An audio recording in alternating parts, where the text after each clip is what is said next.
Welcome aboard the Morona for your harbour cruise. Just a brief safety announcement.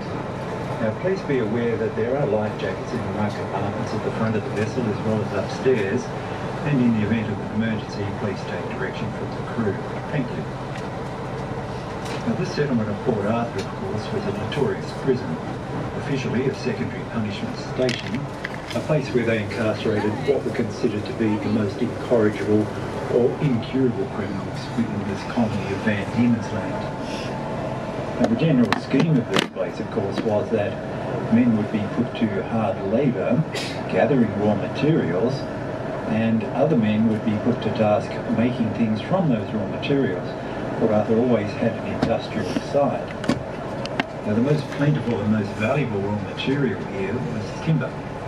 Various species of eucalypts, which were described as being 150 feet to the first branch. The complex produced anything from broomsticks to boats and ships, and this clearing we're coming alongside on your left-hand side was the dockyard where they produced around 200 vessels altogether. The majority of these were longboats or whale boats. Whaling was a major industry in this early colony of Van Diemen's Land, so you can imagine a craft like that being in big demand, and ships would travel from all over the world to hunting these very fertile waters. The longboat is a very similar craft, but they were used to transport goods and personnel around the bays and inlets of this early colony, when travel across country was often quite difficult, if not totally impossible. But they built larger ships as well.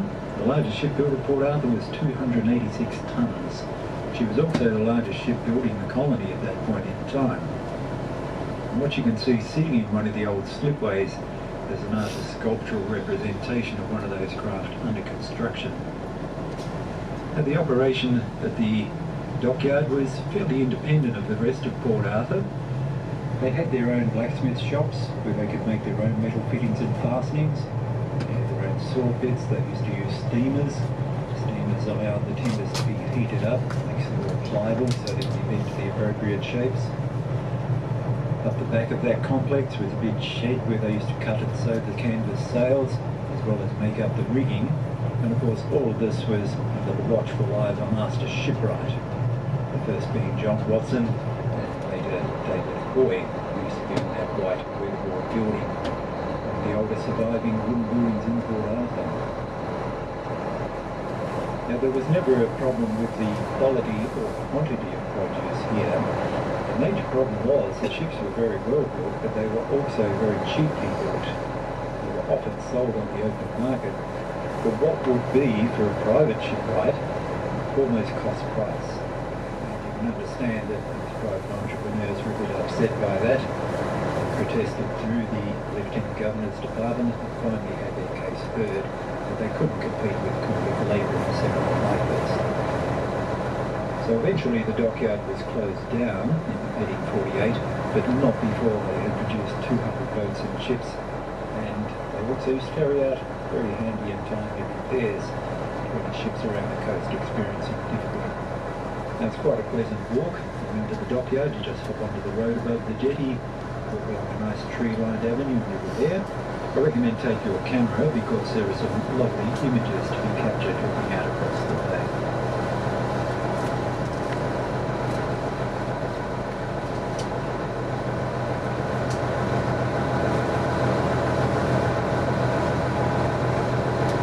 The settlement you can see in front is Carnarvon. It originally started as a few fishermen's shacks and weekenders, but it is a residential area now. But it was actually the site of their brick fields where they used to gather the clay and fire their bricks. They could make tens of thousands per month if it was necessary, and it quite often was. If you keep on following that road, you can make it to Safety Cove, which is an absolutely beautiful beach, and further on, of course, is the lookout and remarkable cave. Not much of a detour, but it's well worth the look. And we're travelling towards a headland which is called Point Puer. It's spelled P-U-E-R, which is Latin for youth or boy. It was named as such in 1834 when they established a specifically designed juvenile prison here. It was the first sanctioned juvenile prison under British control, The average age of a convict was around